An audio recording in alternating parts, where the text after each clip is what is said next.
Amis des fourmis, bonjour. Bon, j'espère que vous avez bien digéré la leçon d'histoire de dernier film, parce qu'on va remettre ça, je vous le dis tout de suite. Bon, alors on va commencer quand même par les fourmis. J'ai fait une nouvelle ère de chasse. Voyez-vous, puisqu'elles ne veulent pas s'entendre, je pense qu'en les mettant une par une, en les mélangeant une par une, de la colonie où on mettra une seule fourmi, va s'occuper d'elle, elle va la lécher et finir par lui amener la même odeur. Mais dès qu'on en met plusieurs, on l'a vu sur une vidéo, c'est la hyère automatique. Et donc je ne veux pas m'amuser à essayer de les mélanger, puisque de toute façon, la fourmilière adverse gardera toujours son odeur. Je n'arriverai jamais à les mélanger. Il va me falloir un temps formidable pour arriver à faire un truc comme ça. D'autant plus que vous allez voir que la population a vraiment beaucoup augmenté. Donc voilà la nouvelle ère de chasse que j'ai faite. Alors bien sûr, à ce côté-là, j'ai fait une aire de chasse à l'Afrique noire, voyez-vous. Voilà. Donc je ne vais pas vous dire que j'ai quand même mis de la terre argileuse avec de la bouse de vache pour faire tous les murs de l'esplanade là présentement. Mais j'ai quand même beaucoup travaillé, j'ai bossé comme un aigle là présentement. Vous n'allez pas croire que je suis raciste, hein, parce que... Raciste. Voilà, vous voyez. En fin de compte, si vous venez ici, vous allez voir, c'est cosmopolite, hein. On a des noirs, des jaunes, des blancs, et tout le monde s'entend bien. Il faut avoir un peu d'humour et savoir rire de soi-même. Ouais, mais eux, c'est pas pareil, c'est ça. C'est une certaine culture qu'il faut avoir, monsieur. Bon, vous avez vu que j'ai fait un beau totem, hein, quand même. Hein. Là, vas-y, David. Regardez, vas-y, fais un gros plan. Oh, il est beau, hein. Regardez, je travaille bien quand même hein, quand je m'y mets. Hein. C'est con que je travaille pas plus souvent, mon patron me le dit, mais bon, je peux pas tout faire. Hein. Voilà. À l'école, c'était pareil, je voulais rien foutre, vous le savez très bien. Et donc, on va revenir à ce monsieur Napoléon, n'en déplaise à certains, parce qu'il y en a un collègue, Jean-Luc, il a l'air de bien aimer Napoléon, il me faisait des remontrances, mais bon, je fais ce que je veux. Hein. Et donc, quand j'ai dit à ce maître d'école que son Napoléon était une nullité, qu'il n'était même pas sorti premier de la classe, en travaillant, en prenant ses leçons, même pendant la récréation, j'ai eu droit à une punition, un mot à faire signer aux parents. Bon, ça ne me dérangeait pas trop. Je vais vous expliquer un truc. Ce maître d'école était très en avance sur son époque. Vous voyez, maintenant, on a un permis à points. On passe le permis, on attend le point, on fait une faute de conduite ou de code, crac, on nous retire des points. Et bien lui, dans les années 60, hein, parce que je ne suis pas jeune, hein, dans les années 60, il avait déjà créé l'école à points. Alors, il nous faisait des petits papiers avec un certain nombre de points, hein, 2 ou 3, ça n'est jamais plus de 3. Et ce petit papier était un avoir sur les punitions à venir. Alors, des fois, on était obligé de bosser, hein, pour pas, par exemple, rester 1 heure après la classe, 4h30, finir à 5h30, le temps de rentrer chez moi, j'arrivais, je prenais une avoine par l'ancêtre. C'est pas très bon. Hein. Alors, je bossais, et puis il y avait une autre technique aussi. Bon, il y avait quand même, il faut quand même que je dise qu'il y avait quand même des... Vous voyez, il y a beaucoup de monde, hein. C'est joli, hein. Vous voyez, l'air de chasse, elle a pris la lumière. Comme c'était un peu humide, c'est un peu verdoyant. C'est beau, hein. Et donc, j'avais un copain qui lui travaillait bien. Il était bon dans pas mal comment qu'on dit, de domaines, quoi. Et des fois, donc, je lui ai racheté des avoirs. Donc 3 billes pour un point, machin, truc. Et il y avait quand même des disciplines où je me débrouillais bien. Par exemple, le calcul, enfin le calcul des problèmes. Vous voyez, le genre de truc où on dit, voilà, il y a un train qui va partir à telle heure, il va rouler à tant de km/h de moyenne. Et de l'autre côté, il y a un autre train qui va dormir, qui va rouler à tant de km/h, il va partir à telle heure. Et donc, il fallait trouver l'endroit, et donc le kilomètre, et l'heure à laquelle les deux trains, bon, on disait qu'ils allaient se croiser. Mais moi, j'aimais bien rentrer dedans, vous voyez. Parce que, bon, là, je me démerdais pas mal, donc j'arrivais quand même à avoir des avoirs. Je finissais le premier, c'était juste. Bon, des fois, je me faisais engueuler parce que c'était pas très, très lisible. Hein. Regardez. Regardez ça. Vous avez vu, il y a des œufs et tout, hein. Elles ont pondu. Hein. Là, c'est l'été. Enfin, j'essaye d'évaluer à peu près combien il y en a. Et ça vaut le coup. Donc, le calcul avec les problèmes. Il y avait une autre discipline aussi, je me démerdais pas mal. C'était la géographie, l'histoire un petit peu, quand c'était une période qui me plaisait. Par exemple, la préhistoire, et puis le monde médiéval, ça allait pas mal, oui. Et puis les sciences naturelles, j'étais bon. Bon, j'étais agriculteur, c'est normal, hein, je connaissais les animaux. Hein. Et puis il y avait aussi un truc où j'étais très très très fort, mais j'avais rarement des bonnes notes parce que je faisais beaucoup beaucoup de fautes. C'était les rédactions. Donc je dis à mon maître d'école que son Bonaparte était une nullité, à bosser comme il faisait, il n'était pas foutu d'être le premier de la classe, c'est bon, ça va.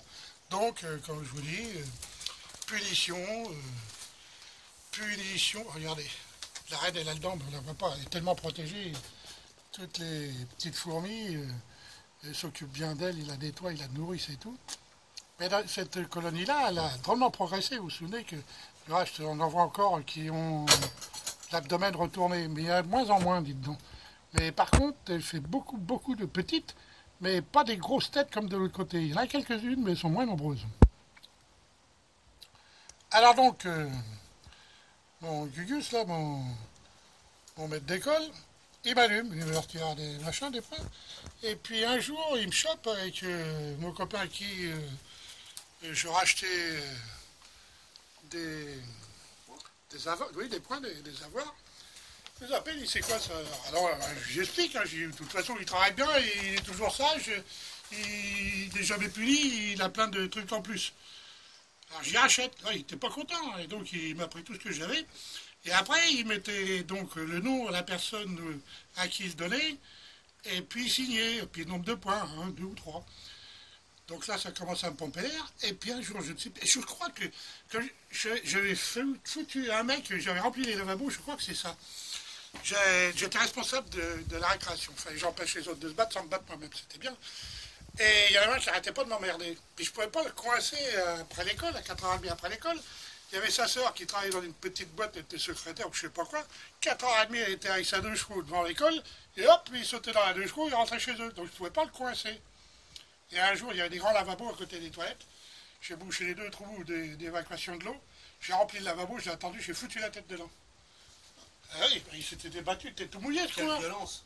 Ah bah oui, mais je ne voulais pas me battre. Ah donc il fallait trouver une solution. Et après, vous n'aimez pas Napoléon, monsieur? Bah oui. Ouais, attends, mais tais-toi, toi. J'aurais pu être Napoléon, moi. Je l'ai dit dans notre machine. Voilà. Ouais, ouais. On est d'accord. Ouais. Ça va doucement, hein, David, parce que j'ai des choses à dire. Hein. Parce que David, il bosse, lui, pendant que je raconte des conneries. Il est sérieux, David, c'est un gars bien. Pourtant, il aime bien rire, mais là, il est concentré sur son film. Travaille bien, David. T'es un bon gars, David. C'est quoi cette bête-là? Oh, le monstre. Vous voyez un peu? Ça, c'est de la fourmi. Mais ici, dans ce terre de chat, ça m'a fait un chantier, vous avez vu ça? Ils ont tout remonté la sphène qu'il y avait en dessous, ils ont monté dessus. Et il y a des tunnels en dessous. C'est marrant, hein, le fond, le boss. Hein.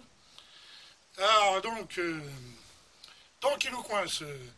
Il prend tous les machins, et puis après, donc, il mettait le nom de la personne, le nombre de points, et il donnait l'avoir à la personne. Puis une fois, donc, à cause de l'autre, là, que je fous la tête dans la flotte, il me retire 15 points d'un coup. Oh, j'étais une colère noire. Puis je regarde, je dis, attends, je vais le rouler, je vais imiter sur l'écriture sa signature. Donc je commence, je fais plusieurs machins comme ça. Il en prend 3, 4 sans s'en apercevoir. Puis un jour, encore une grosse tuile, grosse connerie, paf, encore 10 avoirs en moins. Ah là, je suis à peine, moi, tout content. Il dit, non, mais attends, tu es sors d'où tes avoirs, toi? Ah ben, non, ben, j'en ai, non, mais tu te fous de moi, là. Puis il regarde de près, ce coup-là. Il dit, mais attends, tu imites ma signature, tu imites mon écriture. Ah, déjà, le premier truc, j'ai raté plein de trucs. J'aurais pu être faussaire. Tu te rends compte? C'est vrai, à la limite. Hein, c'est dingue, quoi. Bon, en tout cas, me voilà encore puni, donc grève. Et donc là, déjà, j'étais en colère après Bonaparte. Mais quand j'étais en grève, il ne faut pas croire que je foutais rien. Et je dessinais. Ah, j'ai dessiné la classe dans tous les sens avec les perspectives et tout.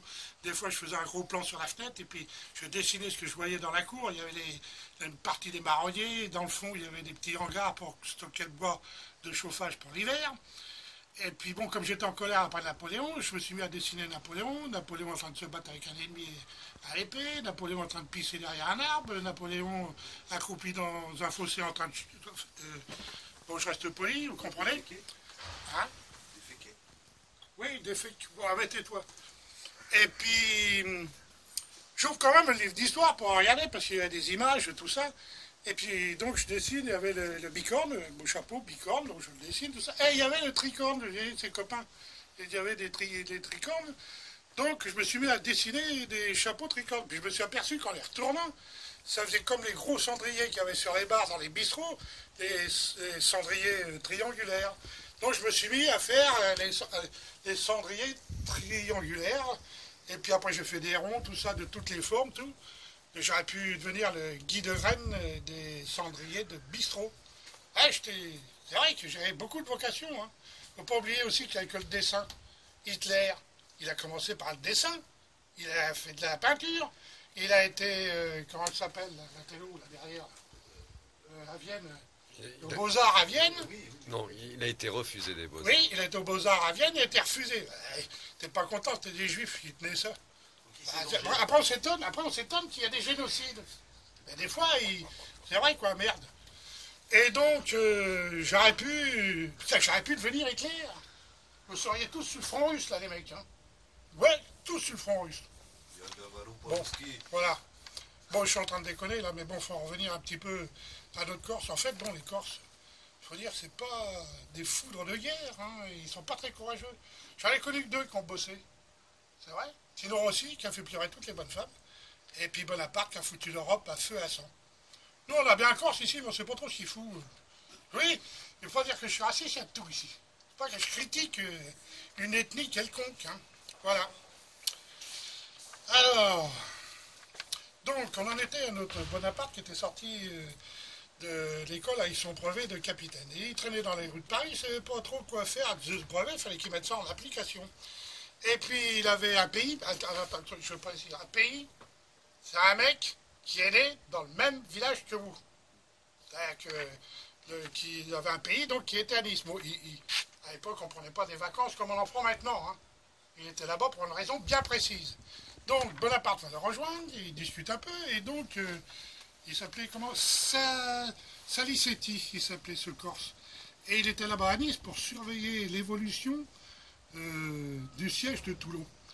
Parce que dans Toulon, s'étaient enfermés les royalistes. Ils étaient aidés par la mer, aidés par les Anglais par la mer, et puis aussi quelques Espagnols. Vous verrez pourquoi je précise, hein, parce que là, il dit non, il n'y avait pas l'Espagnol, mais en fin de compte, on avait toute la royauté contre nous. Il devait bien y avoir des Portugais aussi. Hein. Oh. Bah, je sais pas si à l'époque, oui, peut-être. Quelques Indiens aussi. Ouais. Et donc, qu'est-ce que j'étais en train de dire? Oui, donc, attends, où c'est que j'en étais? Donc, oui, il faut dire aussi que notre misérable République, elle était attaquée de tous les côtés par tous les pays royalistes qu'il y avait.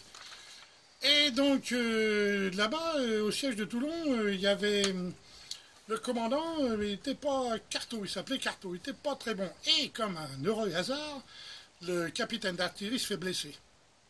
Je ne sais plus son nom, hein. Désolé. Je ne sais même pas s'il n'en est pas mort de sa blessure. Et là, Salicetti, copain à Bonaparte, il a couru ventre à terre avec son copain Bonaparte, et il a imposé Bonaparte comme capitaine d'artillerie. À l'époque, il y avait aussi un autre mec qui était sans doute, qui devait agir par en dessous, un dénommé Barra. Barra, qui avait été aussi général, et qui avait quitté l'armée pour faire de la politique. Et sans doute avait-il vu les avantages de Bonaparte, il n'était pas aveugle ce mec-là. Et du reste, il était assez redoutable, c'est lui qui a eu la tête de Robespierre, il me semble. Il fait partie, ouais. Faut pas confondre avec Marat. Marat, ouais, c'est pas Marat. Attention, Ouais, non, ouais. Barra, j'ai bien dit Barra. Et donc, ils installent donc notre petit Bonaparte à la tête de l'artillerie. Et ils s'aperçoivent qu'ils sont très très mal, comment dirais-je, très mal armés, rien. Et en plus, il avait déjà cet esprit d'organisation, déjà, et puis aussi de stratégie. Et il va voir le général Carteau, et lui dit, mon général, il faut prendre les bastions qu'il y a sur les hauteurs de Toulon, et à partir de là, on pourra les bombarder. Et l'autre, il dit, oh, mais attends, tu sors de l'école, là, tu vas pas m'apprendre mon métier, moi, ça fait 30 ans que je suis dans l'armée, je suis monté en grade à la force du poignet, toi, t'as un petit blanc-bec qui sort de l'école, bon, il insiste tellement, Bonaparte, l'autre, il finit par y donner quelques hommes, et il monte à l'assaut d'un bastion. Manque de peau, ce salopard de... Oui, Il y a du monde. Vous voyez, tout en haut, là, tout le bazar qu'il y a. Regarde. Et donc ce salopard de carton, il ne donne pas assez d'hommes. Et Bonaparte, le premier assaut qu'il fait, il se fait ramasser. Il perd le... Il n'a pas pu prendre le bastion. Ah, il a une colère noire. Et il écrit